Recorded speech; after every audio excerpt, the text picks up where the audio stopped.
जय श्री राम दोस्तों। आज फिर संडे का दिन है। आज मुलाकात का अच्छा मुहूर्त निकला तो हमने बच्चों से बिल्कुल मुलाकात करी जाए। कैसे हैं आप लोग? उम्मीद करता हूं बहुत अच्छे होंगे। ठीक है। लास्ट टाइम बच्चे कहां तक हुआ था बताएं आप। लास्ट टाइम शायद मैंने आपको AC and types of AC बताया था और थोड़ा बहुत हल्का फुल्का अबाउट जनरेटर शायद बताया था, जो कुछ हमें थोड़ा याद है। तो आज आज हम थोड़ा स्टार्ट करेंगे। हाँ, 2-3 बच्चों के कमेंट आए थे कि कुछ सर, तो हमने कहा चलो कमेंट में बता देते हैं कुछ बच्चों के। पहला एक आया था, सर ये बताइए कि ऐसा क्या होता है। पहला शायद ये आया था, किसी बच्चे ने पूछा था, सर एसी हम इन कंपैरिजन ऑफ डीसी क्यों यूज करते हैं। ठीक है, इन कंपैरिजन ऑफ डीसी। तो चलो इस पर थोड़ी चर्चा चल रही थी बेटे। इसमें मैंने आपको बताया था, थोड़ा आपको अगर याद होगा, कि एसी जो है डीसी की कंपैरिजन में हम लोगों के ज्यादा यूज में आती है। वो ऐसा क्यों होता है? ऐसा इसलिए होता है क्योंकि जो बेटे डीसी होता है, मैंने आपको क्या बताया था उस दिन, डीसी आर के अंदर, आर मतलब रेजिस्टेंस के अंदर, अपनी मैग्नीट्यूड और डायरेक्शन दोनों को कांस्टेंट करके चलता है। दोनों को कांस्टेंट करके चलता है। अब एक अच्छे बच्चे का परिचय देते हुए आप इतना तो समझ गए होंगे कि कांस्टेंट करके चल मतलब क्या इसका मतलब बेटे ये होता है कि डीसी के अंदर, बहुत ध्यान से सुनिएगा, ये कलर थोड़ा सा एफिशिएंट हमें लग नहीं रहा है, रुको मैं एक मिनट कलर चेंज करता हूं। ठीक है। जो डीसी होती है,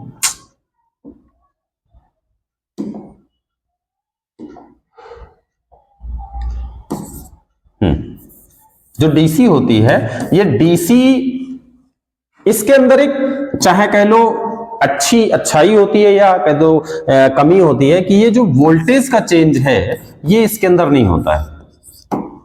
समझ रहे हैं ना? तो अपर टू हाई ना हाई टू लोअर। ठीक। अब जब ये नहीं होगा तो फिर काम गड़बड़ हो जाएगा। काम गड़बड़ क्यों हो जाएगा? काम गड़बड़ इसलिए हो जाएगा, सपोज हमारे घर की हम अगर बात करें तो हमारे घरों में भाई फ्रिज चल रहा है 1 किलोवाट पे, एक छोटा सा सीएफएल चल रहा है 7 वाट पे, पंखा चल रहा है 50, मतलब हमें हर चीज के लिए अलग अलग चाहिए नहीं। और जब अलग अलग हमें हर चीज के लिए चाहिए तो ये बताओ, जब वोल्टेज चेंज नहीं होगा तो फिर अलग कैसे काम करे? वो तो एक वोल्टेज पे काम करेगी, मैग्नीट्यूड और डायरेक्शन दोनों को। अब डायरेक्शन हम बार बार इसे बोल रहे हैं क्योंकि ये आपके जहन में होना चाहिए। आपने पढ़ा होगा फर्स्ट ईयर क्लास में यूनिट एंड मेजरमेंट वाले चैप्टर में कि जो करंट होती है ये एक एक्सेप्शन होता है। एक्सेप्शन समझते हैं कि ना तो ये वेक्टर में आता है ना स्केलर में। कुछ लोग बोल देते हैं स्केलर होता है, बट ये दोनों में काउंट हम दोनों में नहीं कर सकते। ना तो ये वेक्टर होता है ना स्केलर होता है, क्योंकि इसके अंदर जो डायरेक्शन वर्ड आ रहा है ना बार बार, यही डायरेक्शन करंट की डिफाइन नहीं करी जाती बेटे। तो ना तो इसको हम वेक्टर में काम करेंगे ना तो हम इसको स्केलर में। ठीक है, तो हम बार बार बोल इसलिए देते हैं कि थोड़ा सा दिमाग में रहता है, क्योंकि इस करंट की डायरेक्शन को लेकर के बहुत ज्यादा आगे चीजें है ना, स्कोप्ड है, बहुत ज्यादा आने वाली है। तो बार बार ठीक है, कोई नहीं, क्या है। तो मैग्नीट्यूड को जब कांस्टेंट करके चलना है तो वोल्टेज चेंज ही नहीं हो पाएगा, और जब वोल्टेज चेंज नहीं होगा तो हमारे काम की नहीं। हमारे घरों में तो मैंने अभी एग्जांपल दिया ना कि हर चीज अलग वाट पे चल रही है, हर चीज अलग वोल्टेज पे। अब बताओ, हर चीज जब अलग वोल्टेज पे है तो हमें अलग अलग वोल्टेज चाहिए। इसके लिए एफिशिएंट कौन सी चीज है बेटे? एसी। इसमें जो वोल्टेज का कन्वर्जन है ना, ये नहीं होता। तो जब हम एसी की बात करेंगे तो इस एसी के अंदर क्या होता है, ये अकॉर्डिंग टू टाइम या अकॉर्डिंग टू एफिशिएंसी, किसी भी इंस्ट्रूमेंट की बात करें, वोल्टेज को चेंज कर लेता है। That's why. ठीक। और दूसरी जो कमी इसके अंदर होती है, विच इज डीसी जो होती है, ट्रांसमिट नहीं होती है। ट्रांसमिट समझ रहे हैं? ये नहीं होती ट्रांसमिट, बट एसी जो होती है ट्रांसमिट होती है। हम एसी को भेजते हैं ना इधर से उधर। आपने देखा होगा आपके घर के आसपास खंभे लगे होते हैं, तार से चलती रहती है, वायर से, है ना। तो फिर वही चीज है, ट्रांसमिशन की जो सुविधा है वो एसी के अंदर है, डीसी के अंदर नहीं होती है। तो ये पहले बच्चे का आंसर हो गया। ठीक है, आज भी ना आया हो समझ में तो फिर से आप पूछ सकते हैं, बता देंगे। उसके बाद एक और बच्चे का आया था कि सर आपने जो जनरेटर में बताया था एसी, सॉरी तीन चीजें बताई थी, एक कॉइलिंग बताई थी और एक आर्मेचर बताया था, एक बुश बताया था। तो सर मैंने मैग्नेट कहीं कहीं पे देखो होता क्या है, ये इसलिए मैंने यहाँ पे फिगर लगाया हुआ है, सब लोग देख रहे होंगे, ये सब पढ़ते होंगे। ये जो दो लगे होते हैं जानते हैं क्या है, ये मैग्नेट होते हैं N और S। ठीक, तो किसी किसी बुक में इनको कॉइलिंग भी बोल दिया जाता है, क्योंकि सबको पता है बेटे ये एक रिलेशन होता है इनके बीच में, जानते हो।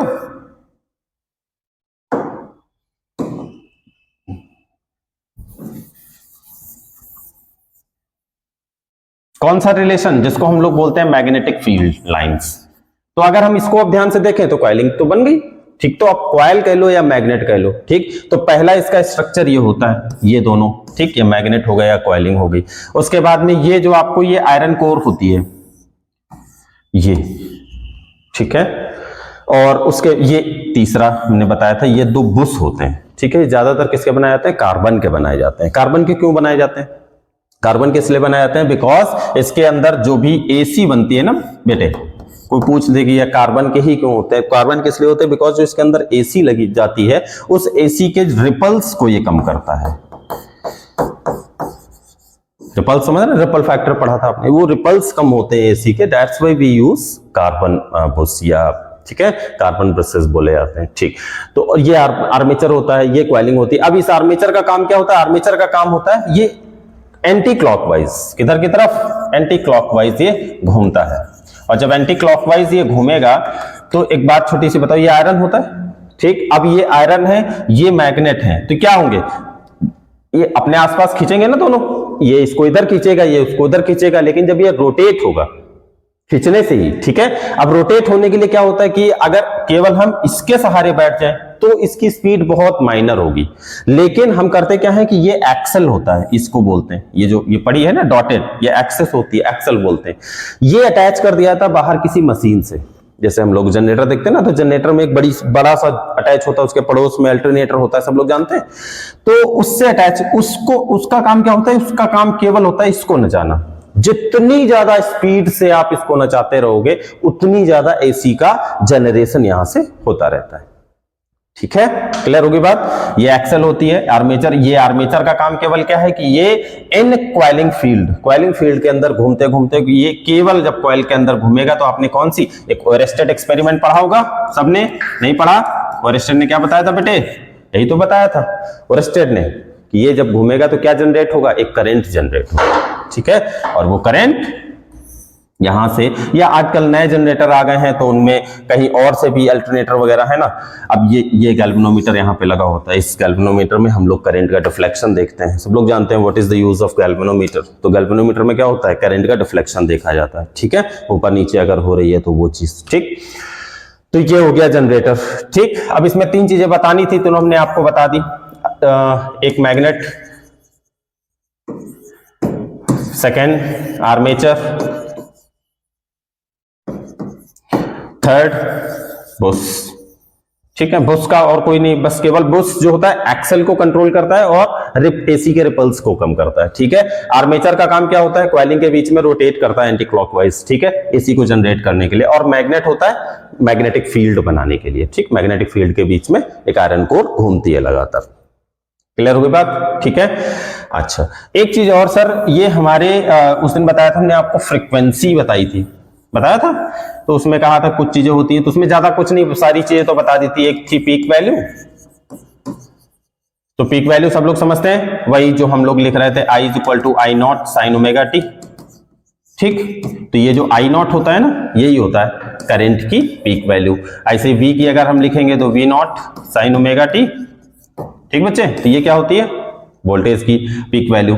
उसके बाद में एक चीज और आ जाती है, कभी कभी पूछी भी जाती है, ध्यान कर लेना, पीक ईएमएफ पूछा जाता है। क्या पूछा जाता है, पीक ईएमएफ पूछा जाता है। बच्चे कंफ्यूज हो जाते हैं, तो अभी टाइम भी है, थोड़ा सा बता देते हैं आपको, कंफ्यूज नहीं होना, ज्यादा दिमाग नहीं लगाना। ईएमएफ क्या होगा बेटे, ईएमएफ होता है, आपने फैराडे लॉ पढ़ा था, ठीक है, फैराडे लॉ, न्यूमन्स लॉ के नाम से, जो पहला वाला, उसमें क्या बताया गया था बेटे, उसमें यह बताया गया था कि जब कॉइलिंग के अंदर आयरन कोर रोटेट करेगी, क्या जनरेट करेगी, इसके टर्मिनल्स पे इंड्यूस्ड ईएमएफ। क्या बनाएगी बेटे, इंड्यूस्ड ईएमएफ। क्या बनाएगी, induced EMF,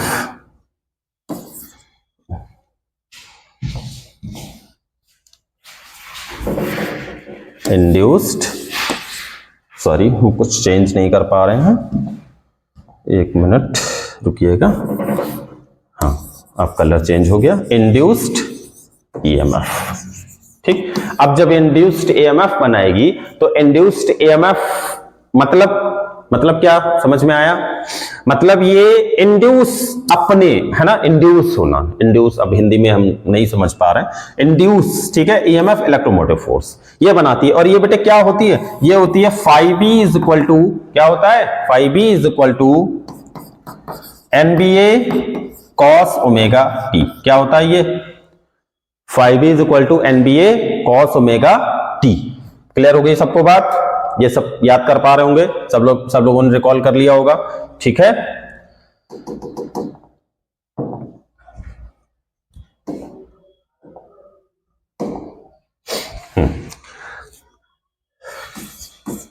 phi is equal to NBA cos omega t। बच्चे थोड़ी सी राइटिंग, है ना, हम कोशिश पूरी कर रहे हैं। फिजिक्स के टीचर से ये एक्सपेक्ट मत किया करो कि राइटिंग थोड़ी सी अच्छी हो, क्योंकि ऐसा होता है ना, लिखना बहुत है, तो जब लिखना बहुत है, समय कम है, तो थोड़ा सा इसी टाइप का आता है। हालांकि हम कोशिश कर रहे हैं कि राइटिंग जो है बेहतरीन आ जाए, ठीक है, और कोशिश हमारी कामयाब होगी एक दिन, ठीक है। आप बिल्कुल भी परेशान मत हो।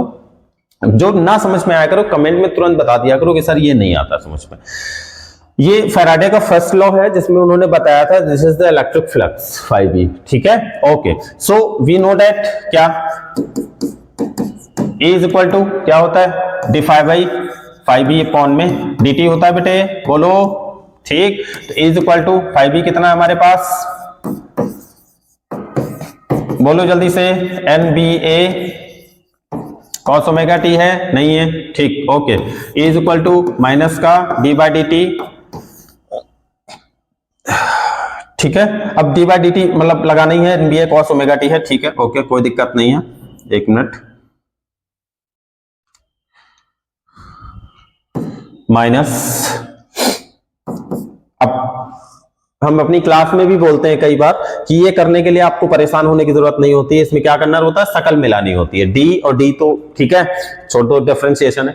यहां पे जो है ना, इसकी शकल यहां पे करने वाले से मिलानी होती है। अब इसके आसपास, इसके आगे पीछे, इससे मिलने वाला जो कुछ होगा वही केवल डिफरेंशिएट होगा, उसके अलावा कोई भी चीज डिफरेंशिएट नहीं होगी। सब कुछ एज अ कांस्टेंट ट्रीट करेंगे, ठीक है।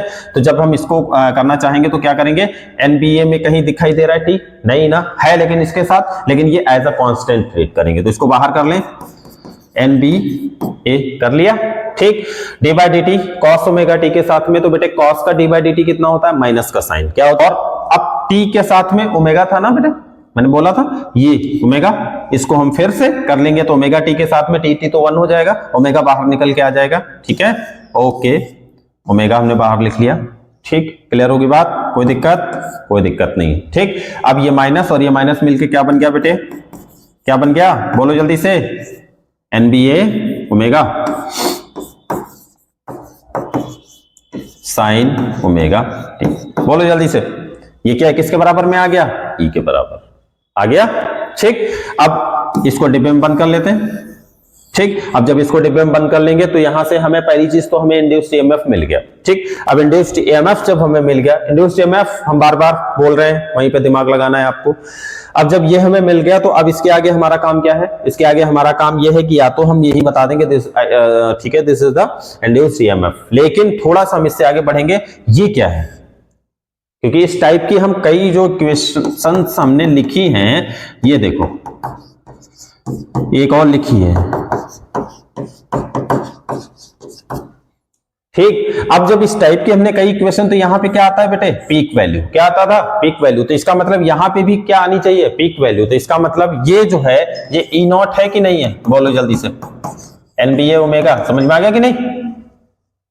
E is equal to NBA omega, ठीक। आपसे पूछा जाएगा, ऑब्जेक्टिव का ये ज्यादा अच्छा क्वेश्चन है कि what is the peak value of induced EMF, तो आप क्या बताएंगे? NBA omega. क्लियर होगी बात? ठीक है, आगे बढ़े। ओके।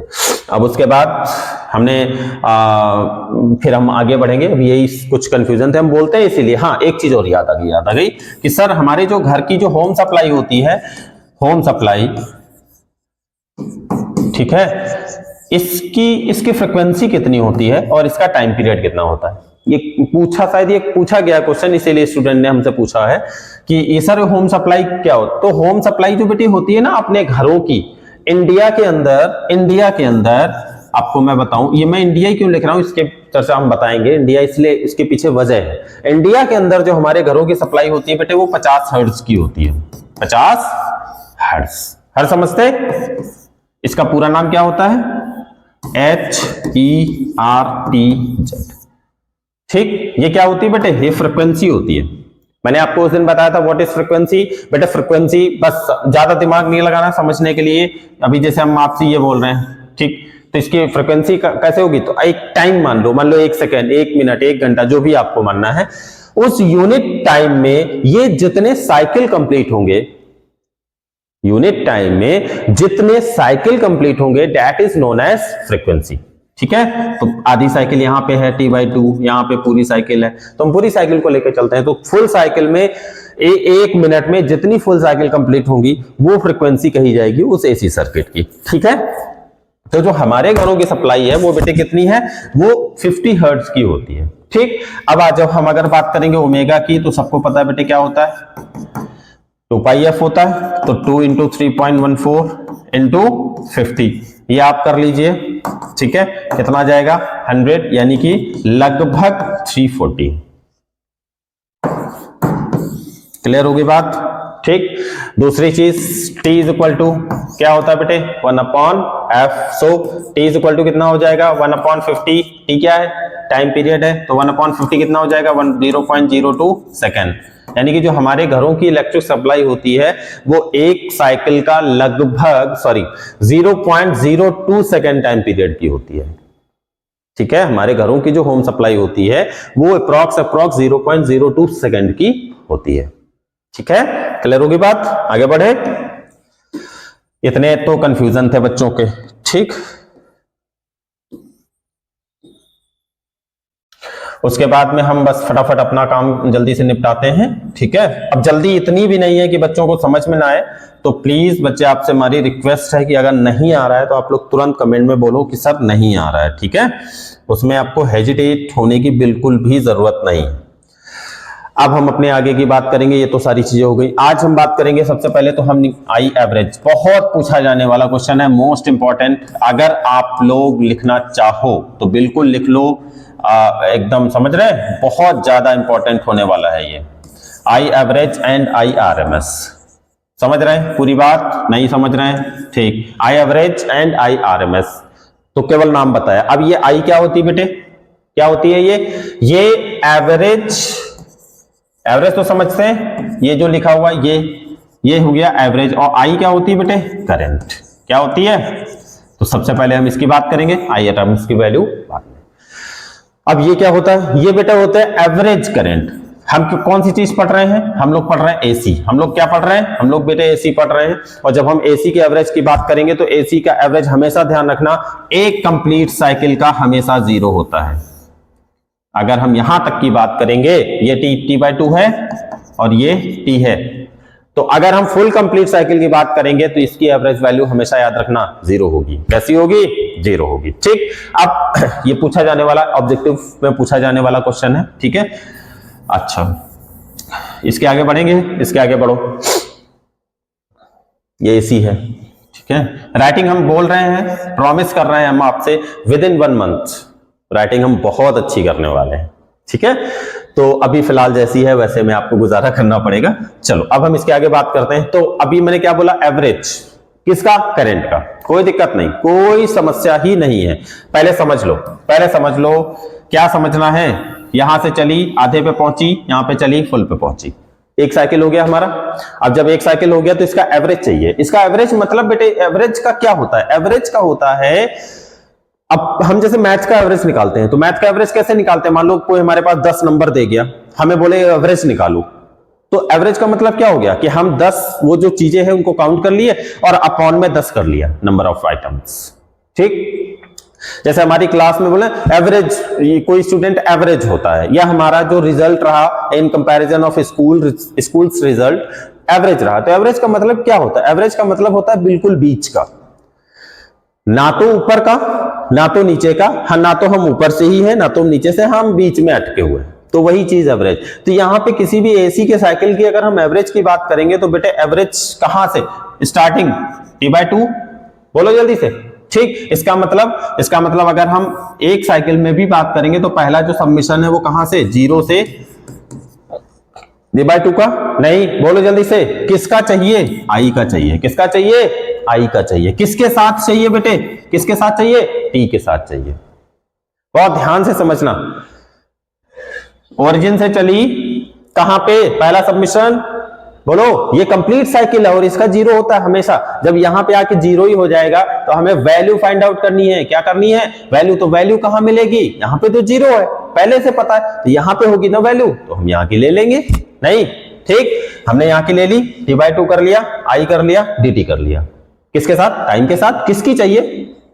इसकी चाहिए। क्लियर होगी बात? ठीक, हाँ, टोटल नंबर्स तो कहां तक ले रहे हैं? T/2, बोलो जल्दी से। ठीक है, आगे बढ़े। अब देखो, मैंने फर्स्ट क्लास खोली थी ना, बोला था कुछ, केवल कॉन्सेप्ट, बस केवल कॉन्सेप्ट,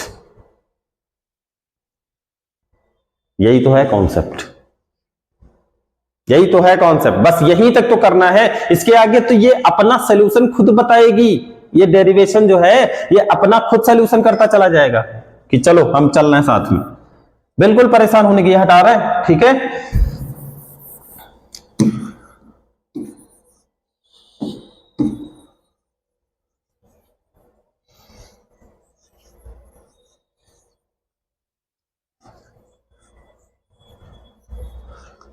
अब हमें बोर्ड की जरूरत है, इसलिए हम बहुत किनारे से लिखेंगे। मैंने आपको बोला क्या, कहां से बेटे? 0 से T/2 किसकी? I की एवरेज वैल्यू, dt के साथ में कितने टोटल नंबर? T/2। बोलो। ठीक, अब देखो फटाफट बराबर लगाते, सोल्यूशन तो मतलब अपने आप आएगा। अब I है, व्हाट इज I? शुरुआत से पढ़ते चले आ रहे हैं। I क्या है? AC की, बोलो जल्दी से, बोलो जल्दी से। I0 sin ओमेगा t है, नहीं है? ठीक, ओके, T/2 सबको पता है। क्या? वी नो डैट लिख लो यहां पे। क्या? वी नो डैट, क्या लिखोगे? T = 2 pi by omega, T = 2 pi by omega. ठीक, okay, T = 2 pi by omega, ये सब हम जानते हैं ना। अब यही T की वैल्यू उठा के हम यहां पे रख दें? नहीं रखेंगे।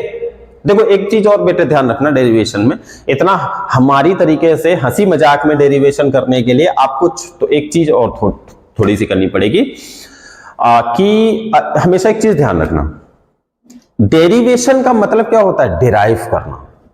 डेरिवेशन का मतलब क्या होता है? डिराइव करना। ठीक, डिराइव करना,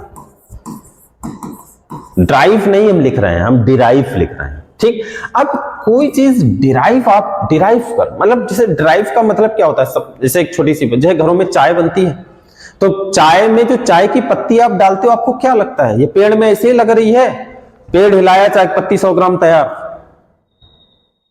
नहीं, ये पत्तियों में होती है, लीफ में। जहां पे होती है वहां के लोगों से पूछो। ठीक है, क्लियर? अब ये तो चलो हम लोग यूपी के हैं, आप लोग जहां से भी सुन रहे हैं यूपी एमपी में तो नहीं। अब ये आसाम साइड की बात चलो हमने बता दी। चलो अपने अपने घर में ले लो। अब जैसे दूध होता है, आपके घर में दूध होता है। अब दूध सिंपल की हम अगर बात करेंगे तो सिंपल दूध तो चाय बनाने के काम में आ गया, नहीं? अब सिंपल दूध जब चाय बनाने के काम में आ गया तो एक बात हमें यह बताओ कि दूध से अगर हमें चीजें बनानी होती हैं, बहुत सी चीजें बनती हैं, जैसे दही बनाना होता है, छाछ बनानी होती है, घी बनाना होता है, तो हम लोग क्या करते हैं? डायरेक्ट हम बोल देते हैं कि छाछ बन जा, तो क्या बन जाता है? नहीं बनता है। मेहनत तो करनी पड़ेगी है। और जब मेहनत करनी पड़ेगी, अब हमें छाछ बनाना है तो छाछ बनाने के लिए बड़ी मेहनत। जब आपके बाबा दादी लोगों से आप कभी पूछना कैसे बनता था, ये सब बड़ी मेहनत लगती थी। पूरा दिन उसको आग पे रखो, फिर रात में 2-3 दिन वो रखा रहता, दही बनता था, फिर उसमें वो पुराने जमाने वाली मथानी वो चलती थी, है ना। तो ये हम क्या कि ये प्रोसीजर जो है ये क्या कर रहे हैं बेटे, डिराइव कर रहे हैं। क्या कर रहे हैं ये हम बेटे डिराइव कर रहे हैं। तो वही चीज यहां पे भी है, फिजिक्स में भी डिराइव करना है। तो डिराइव का मतलब क्या हो जाएगा, डिराइव का मतलब ये होता है कि हम चीजों को निकाल रहे हैं। दूध से घी बनाने तक का जो सफर है वही तो कर रहे हैं। अब दूध से घी बनाने में बीच में 4 चीजें बनती हैं, नैनो बनती है, छाछ बनता है, दही बनता है, सबको हटाते चले आते हैं, हटाते चले आते हैं, एट लास्ट हमें घी मिलता है ना। वही चीज हम बोल रहे हैं, यहां पे चीजें डिराइव करनी है। बच्चे बोलते हैं सर डेरिवेशन याद नहीं होता। हमने कहा डेरिवेशन याद करने का तरीका होता है, और वो तरीका सिर्फ सिंपल सा यही है कि हमें चीजों को डिराइव करना है। जैसे यहां पे आया, अब यहां पे ये था हमारा मेन फंडामेंटल, देख लो ये। अब यहां पे तो ये तो हो गया, लो सर इसके आगे बढ़ेगा ही नहीं, इसके आगे जाएगा 2 पेज में। अब जो करने वाले हैं उनके लिए 2 पेज में जाएगा, क्यों? क्योंकि उनके दिमाग, वही हमने बोला डिराइव, चीजें आती जाएंगी, उनको हटाते जाओ हटाते जाओ। हमें फाइनल तक पहुंचना है, हमें घी तक पहुंचना है, हमें छाछ पे दही पे थोड़े ना रुक जाना है। तो वही चीज, मतलब इसको भी हटाना पड़ेगा। क्या है ये टी है, क्या है, यानी कि इसका हमें तो करंट की एवरेज वैल्यू चाहिए ना, तो इसकी हमें कोई जरूरत नहीं है, तो हमें टी हटाना पड़ेगा। ठीक, अब ये है तो करंट, लेकिन करंट की एक्चुअल वैल्यू एसी में कितनी होती है, तो मैंने जितनी लिखी है, कितनी, आई नॉट साइन ओमेगा टी। ठीक, अब देखो आई की जगह हमने ये रख दिया, टी की जगह हम ये इसका मतलब क्या हो जाएगा, इसका मतलब यही तो है कि हम देखो चीजें डिराइव कर रहे हैं, हम धीरे धीरे बढ़ रहे हैं अपने फाइनल एम की तरफ, है ना। तो वही चीज है कि डिराइव करने का मतलब ही यही होता है कि हमको आगे बढ़ना है। बात आ रही समझ में? ठीक, अब हम t equal to 2 pi by omega रख दें इसमें, ठीक है। तो 0 से 2 पाई बाय ओमेगा कर लिया, ठीक। आई की जगह I not sine omega t d t upon 2 pi by omega upon में 2। बोलो जल्दी से, ठीक, क्लियर, ओके। ये आ गया, ठीक।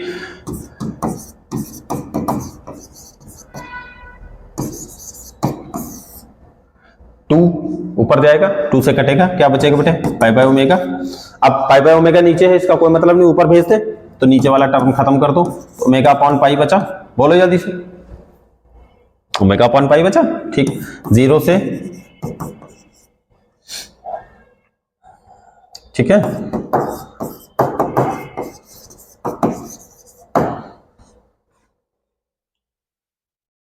यहां तक कोई दिक्कत तो नहीं किसी को, बच्चे को, ठीक। बड़ी अच्छी चीज आ गई है यहां पे, ठीक। अब हम यहां का हटाएंगे क्योंकि बच्चे 1 मिनट या तो ऐसा करते हैं, नेक्स्ट कर लेते हैं तो पढ़ने में आसानी होगी। हम लोग कहां तक पहुंच गए थे, हम लोग पहुंच गए थे ओमेगा अपॉन पाई, है ना, ठीक है, ओके। ओमेगा अपॉन में पाई 0 से 2 पाई बाई ओमेगा, ठीक है, I not sine omega t d t, पहुंच गए, ठीक, ओके।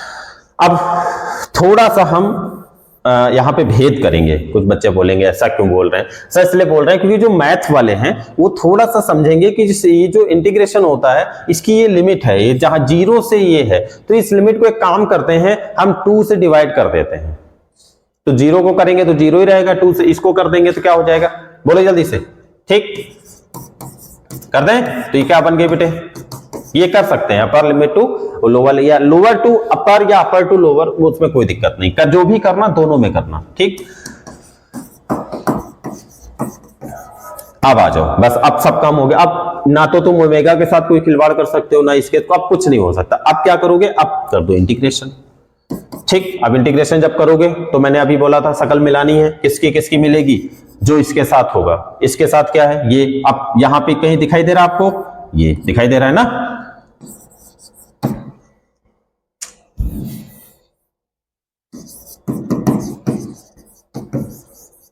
इसकी शकल इससे मिला दी, ठीक। अब उसके बाद ये क्या है, एज अ कांस्टेंट मिल रही, कुछ टी है देखो इसके साथ, नहीं है, इसको बाहर कर दो, बाहर कर दिया, ठीक। 0 से पाई by omega sine omega T, integration करेंगे किधर आ जाएगा, और क्या आ जाएगा बोलो जल्दी से, साइन का माइनस कॉस होता है ना, नहीं, मैथ वाले बायो वाले ये ना समझे, बायो वाले भी अब ये छोटी छोटी चीजें हैं बायो के लिए भी, बायो वाले नीट का सपना देख रहे हैं। अब जब नीट का आप सपना देखोगे तो वहां पे फिजिक्स पूछी जाएगी ना बायो वालों से भी, तो ये चीजें आपको आनी चाहिए। ठीक, cos ओमेगा टी हो गया। ठीक, अब जब हमने इसको इंटीग्रेट कर दिया है तो इस साइन की हमें जरूरत नहीं है, लेकिन बच्चों आप लोग इतना शॉर्टकट मत करिएगा वरना टीचर जी जो आपके हैं वो नाराज हो जाएंगे, तो ऐसा मत करिएगा। ठीक, अब ये लिमिट हमारी कहां से कहां तक पहुंच गई।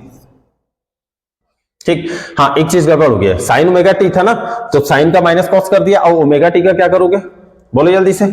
ठीक है, 1 अपॉन ओमेगा, ओमेगा से omega cancel, I not upon pi क्या हो जाएगा बेटे, कॉस ओमेगा। लिमिट रखेंगे, रखें कि ना रखें, रख दें, तो टी की जगह रख दो फटाफट, पाई by omega minus cos omega T, मतलब टी की जगह क्या रखना है, 0 रखना है ना, कॉस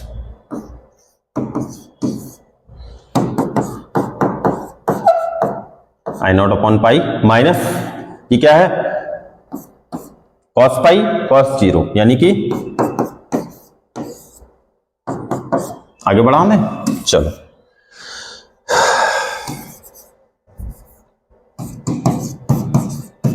किसकी क्या आया है ये बोलो जल्दी से,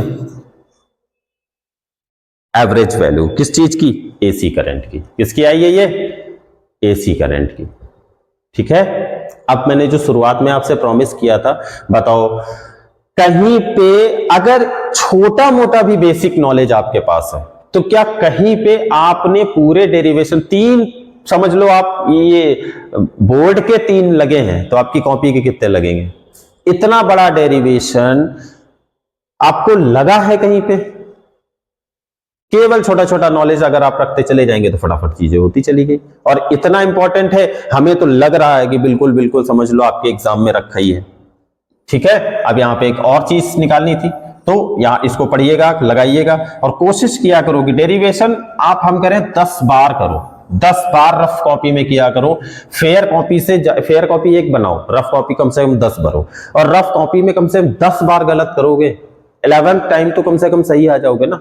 ये बात मान लो प्लीज हमारी, गलत करो, कौन कह रहा है, कौन तुम्हारी रफ कॉपी कोई थोड़ी ना देखने आ रहा है। ठीक है, उसके बाद हम निकालने वाले थे IRMS वैल्यू। ठीक है, और ये जो IRMS वैल्यू थी वो कैसे निकलेगी, ये होती है बेटे RMS का वैल्यू मतलब क्या होता है, RMS का फुल फॉर्म होता है root mean square, root mean square. Root मतलब समझते हैं वही वाला रूट, ये वाला। मीन मतलब अभी अभी निकाल के आए एवरेज, और ये स्क्वायर तो स्क्वायर है। ठीक, इसका मतलब हमें कुछ इसी एवरेज का रूट एक तरीके से निकालना है, यही होता है रूट मीन स्क्वायर। क्या निकालना है, एवरेज किसका, रूट वैल्यू का होगा। तो इसका मतलब अगर हमें IRMS का वैल्यू फाइंड आउट करना है तो इसका मतलब हम क्या करें, हम रूट लगा दें, यही से तो निकाला हमने, नाम में ही आंसर होता है सबके, यही तो मैं बोलता हूं फिजिक्स सबसे आसान। रूट लगा दिया, अब रूट लगा के क्या करना है बेटे, एवरेज क्या करना है, रूट मीन स्क्वायर निकाल रहे हैं ना, तो रूट हमने रूट लगा दिया, मीन वही एवरेज, यानी कि अभी निकाल के आए ना, नहीं बोलो निकाल के आए थे, आगे क्या है। बस लोग कहते हैं फिजिक्स बहुत कठिन है, मरे जा रहे हैं, ये है फिजिक्स। लो IRMS वैल्यू ये हो गई, अभी हम आई एवरेज की वैल्यू निकाल के आए ना, 2 आई नॉट अपॉन पाई, वही तो है। अब नाम से ही हमने IRMS वैल्यू लिख दी है, नाम से ही लिख दिए। IRMS हमें अगर चाहिए तो हम हमने रूट लगाया, मीन हमने एवरेज लिख दिया, स्क्वायर हमने उसका स्क्वायर। इसका मतलब अगर हमें डेफिनेशन लिखनी है तो हम क्या लिखेंगे, the square value of I average with root is known as IRMS value, root mean square value. और ये आपका होमवर्क है, बस आपसे एक प्रॉमिस चाहिए हमें कि ये जब आप घर पे करेंगे रफ कॉपी पे तो विदाउट बुक करेंगे। 10 बार आप गलत करोगे, 20 बार गलत करोगे, जब पढ़ने के अलावा मम्मी पापा ने दूसरा काम नहीं दिया है तो यही है, तो यही करो। ठीक है, और ये वैल्यू हमें कल सारे बच्चे क्लास में बताने वाले हैं। ठीक, आज कंफ्यूजन, डाउट और तीन चीजें, तीन क्या दो ही समझ लो जनरेटर हो पाई हैं, आई एवरेज और IRMS हो पाई है। अगले वीडियो में आपको केवल सर्किट बचे हैं, वो हम आपको बता देंगे। ठीक है, क्लियर? तब तक के लिए जय श्री राम।